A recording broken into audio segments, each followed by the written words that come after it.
우리는 모두 자신이 살아온 궤적 안에서 누군가에 대한 평가를 내리곤 합니다.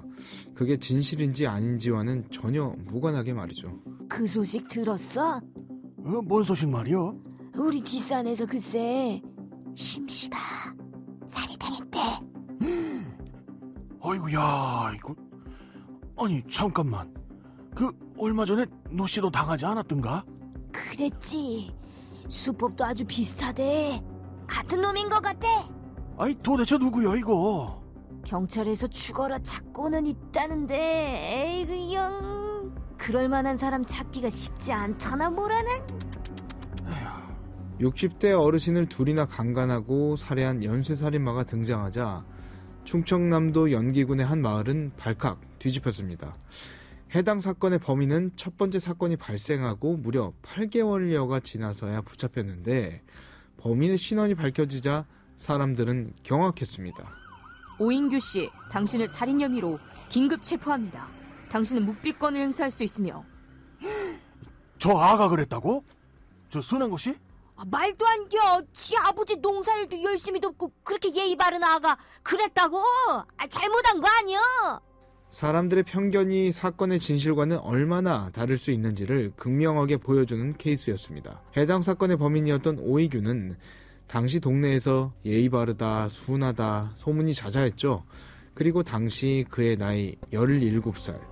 미성년자가 60대 여성을 강간하고 살해했을 거라 생각하는 사람은 단 한 명도 없었을 겁니다. 의심조차 안 했죠. 그렇게 18년이 지났을 즈음.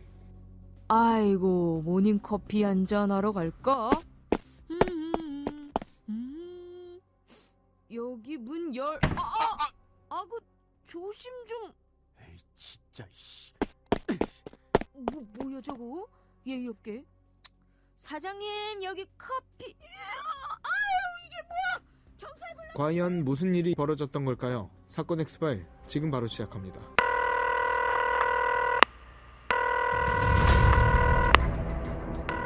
사건은 보이는 것보다 가까이 있다.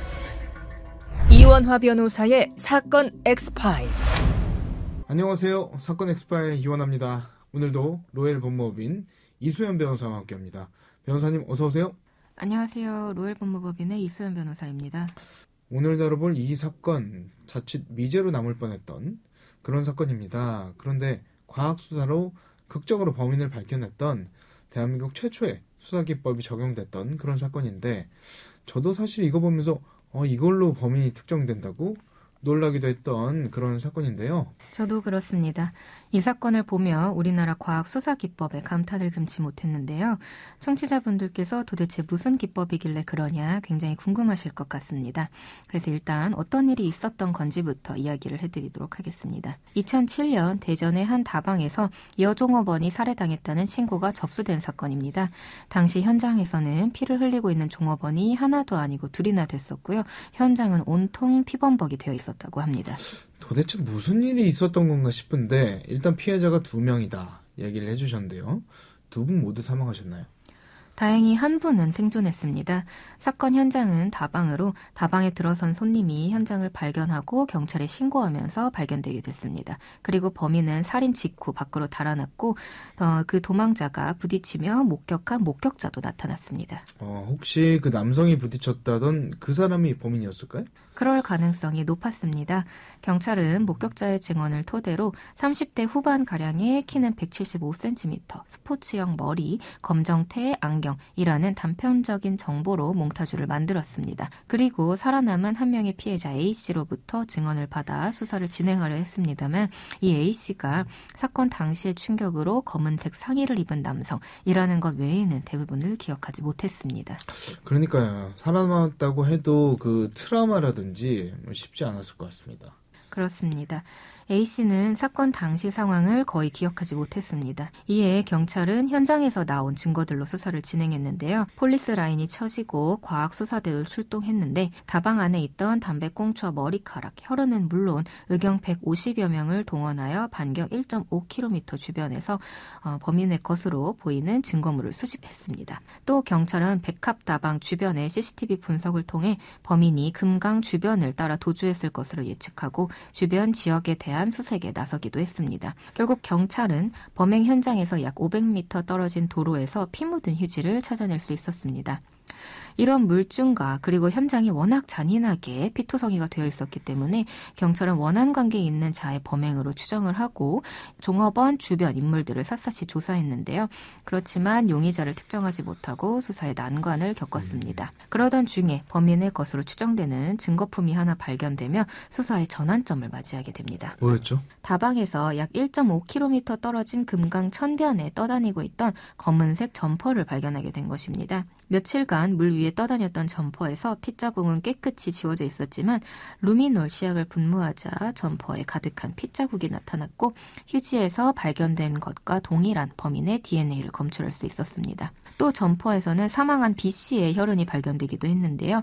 그래서 그 점퍼의 주인이 범인이라는 사실을 확실히 가리키는 결정적인 증거가 됐습니다. 아, DNA가 발견됐군요. 네, DNA 검출에 사용되는 루미놀은 지금은 드라마나 영화에서 많이 접해 우리에게 익숙하고 흔한 수사기법으로 인식되어 있었지만 과학수사기법이 막 시작됐던 그 당시에는 그렇지 못했습니다.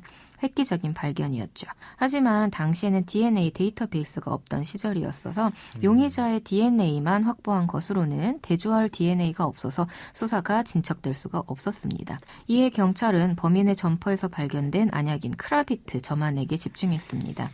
이 크라비트 점안액은 전문 의약품으로 의사의 처방전이 있어야만 구입할 수 있는 의약품입니다.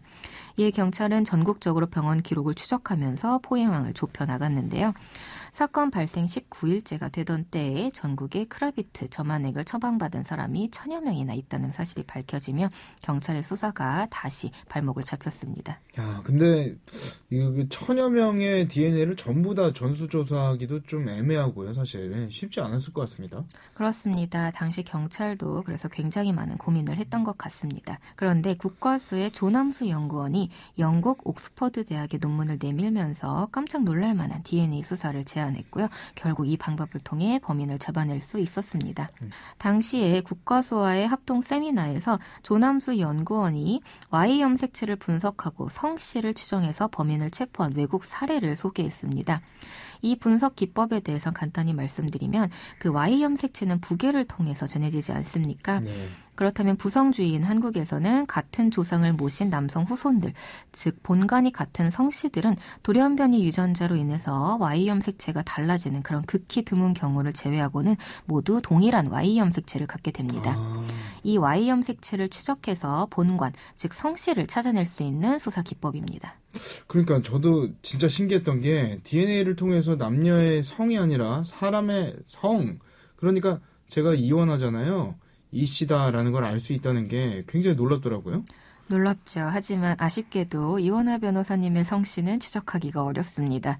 이 씨는 본관이 워낙 다양하잖아요. 네. 그래서 부계 유전의 일관성이 결여된다고 합니다. 저는 안 되는 거예요? 네, 김 씨도 안 되고 그렇구나. 박 씨도 안 되고 최 씨도 안 되고 그렇습니다. 아쉽네요. 네. 네. 그래도 어찌 됐든 이제 당시 국과수에서는 검출된 DNA와 대조할 후보군 추리기에 이제 나설 수가 있게 된 거죠. 네네. 그래서 국과수에서 먼저 자체 보관하고 있던 전과자 1000여 명의 Y 염색체와 범인의 Y 염색체를 대조했고 국과수 분석 결과 백합다방 범인의 Y 염색체가 OC성을 가진 2명의 남성과 일치하는 것으로 드러났습니다. 네. 하지만 이만으로는 OC성이라고 확신을 할 수가 없었기 때문에 마침 사건 현장 인근에 OC 집성촌이 있다고 했습니다. 그래서 경찰은 그 OC 집성촌에 주민 19명의 동의를 얻어서 상피세포를 분석하는 2차 분석에 들어갔습니다. 이때 역시 Y 염색체가 특정 부위에서 공통점을 나타냈고 국과수는 용의자는 OC일 가능성이 매우 높다라고 통고했습니다. 그렇게 경찰은 크라비트 점안의 처방자 중 20대에서 40대 남자의 OC성을 가진 사람 전국 50여 명을 확보했습니다. 이 중 25번째 오모 씨의 DNA가 용의자의 DNA와 일치했고 그 자가 바로 오이균이었습니다. 이렇게 사건 발생 50여일 만에 범인을 체포할 수 있었고 이 사건은 대한민국 역사상 최초의 성씨 추적으로 해결한 사건입니다. 본인이 그랬다 인정은 하던가요? 인정은 했다고 합니다. 이제 사건 당일 백합 다방에서는 영업 준비가 한창이었는데요. 이때 오이균이 영업을 시작하지 않은 가게 안으로 들어가서 현금 3만 원을 훔쳤다고 합니다. 그러던 중에 이제 다방 외부 청소를 마치고 돌아오던 종업원 B 씨와 오이균은 마주치게 됐는데요. B 씨는 곧바로 도둑이야를 외치면서 화장실 방향으로 달렸는데 이 오이균이 B 씨를 등산용 칼로 B 씨의 등을 찔렀고 B 씨가 쓰러지자 칼로 다시 목을 갈라서 확인 사살까지 했다고 합니다. 그리고 이 오이균이 변태 성욕이 있어서 B 씨의 시신에 수차례 칼질을 하면서 시신을 훼손했다고도 합니다. 그리고 얼마 후에 A 씨가 다방으로 출근했는데요. 느낌이 이상하다는 생각을 하면서 다방 안을 살펴보는 순간 오이균을 발견했고 오이균은 다시 칼을 휘둘러서 A 씨의 배 부위를 찌른 뒤에 급하게 도주했던 겁니다. 말씀해 주신 것처럼 그냥 살해한 정도가 아니라 시신 훼손의 정도가 워낙 심하다 보니까 원한 있는 사이 아니겠냐 이런 분석도 나왔었던 걸로 알고 있는데요. 왜 그랬답니까? 아는 사이였나요? 놀랍게도 일면식이 없는 사이였습니다. 검거 당시에 오이균은 경기도 광명시에 숨어 있었는데요. 조사를 받으며 밝혀진 범행 동기가 황당할 정도로 단순했습니다. 범행 전날 오이균은 충청북도의 아버지 묘소에 들렸다가 대전에서 집으로 갈 차를 기다리던 중에 우연히 찾은 성인용 PC방에서 게임에 빠져서 막차를 놓쳤다고 합니다. 오이균은 돈마저 떨어지니까 신탄진역에서 하룻밤을 노숙했고요. 사건 당일 아침에는 대전에서 서울 영등포로 갈 차비 3,000원을 구하기 위해서 범행 대상을 물색하다가 이 같은 짓을 저지른 겁니다. 그깟 이제 3,000원 몇 푼 때문에 살인과 살인 미수를 저지르고 시신까지 훼손하면서 잔혹한 범행에 이른 것입니다. 그런데 이 사건에 대해서 수사가 이루어지면서 더 분노할 만한 사실이 밝혀지게 되었습니다. 뭐죠? 오이균이 이전에 이미 사람을 3명이나 죽인 사실이 있는 연쇄살인 전과자였던 겁니다. 사람을 3명이나 죽인 전과가 있었다고요? 그러면 뭐 가석방이라도 나왔던 건가요? 앞서 오이균이 35살이라고 하셨습니다. 도저히 이해가 안 가거든요. 오이균은 1989년에 여성 3명을 성폭행한 후 살해했는데요. 당시 오이균은 만 17세였습니다. 그래서 당시에 촉법소년에 대해서 최대 형량인 15년의 징역을 받아서 이때 나올 수 있었던 거죠.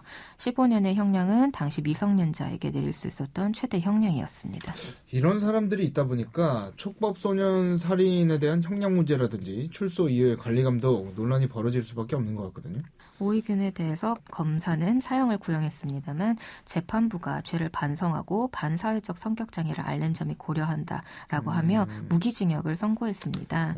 사형수는 가석방이 불가능해서 평생을 감옥에 갇혀 살아야 되지만 무기징역은 형기 20년을 채우면 가석방 신청이 가능합니다. 물론 오이균은 워낙 흉악한 중범죄자이기에 가석방 신청이 받아들여질 가능성은 낮습니다.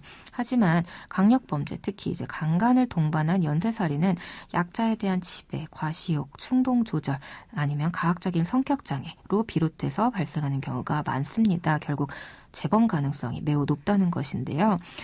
그리고 이런 재범 우려자들을 관리 감독하는 데 투입되는 사회적 비용도 상당하지 않습니까? 그렇죠. 네, 최근에는 조두순이 아이들 학교 시간에 무단 외출돼서 심각한 우려가 발생하기도 했죠.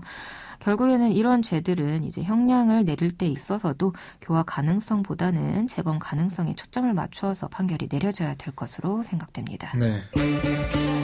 사건 엑스파일 오늘 저희가 준비한 내용은 여기까지고요. 끝곡으로 오아시스의 슈퍼소닉 들려드리면서 이 시간 마치겠습니다. 여러분은 모두 변호받아 마땅한 사람들입니다. 사건 엑스파일. 여러분 고맙습니다.